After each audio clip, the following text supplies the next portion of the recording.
Hello friends, welcome to Andhra Nexus. So, ఈరోజు మనం Machilipatnam port status, అలాగే మచిలీపట్నం పోర్ట్ యొక్క డీటెయిల్స్ అయితే చూద్దాం. సో, మచిలీపట్నం పోర్ట్ అనేది మనకి విశాఖపట్నం మరియు చెన్నైకి మధ్యలో అయితే ఈ పోర్ట్ అన్నది మనకి రాబోతుంది.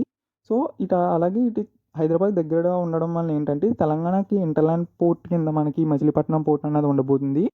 సో, మనం గూగుల్ మ్యాప్స్‌లో చూద్దాం. ఈ మచిలీపట్నం అన్నది ఎక్కడైతే రాబోతుందో.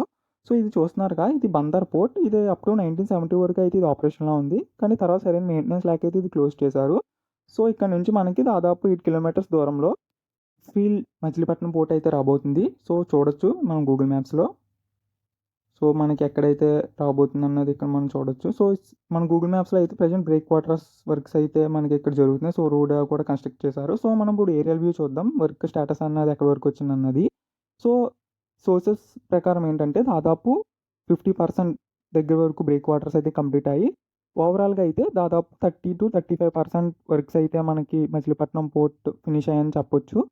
సో, మనకి ఈ పోర్ట్ అన్నది ఈపీసీ మోడ్‌లో అయితే డెవలప్ చేస్తున్నారు. సో, మన కాంట్రాక్టర్ వచ్చేసి mega engineering.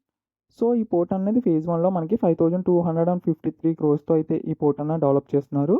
So, total area వచ్చేసి 1800 ఎకర్స్‌లో.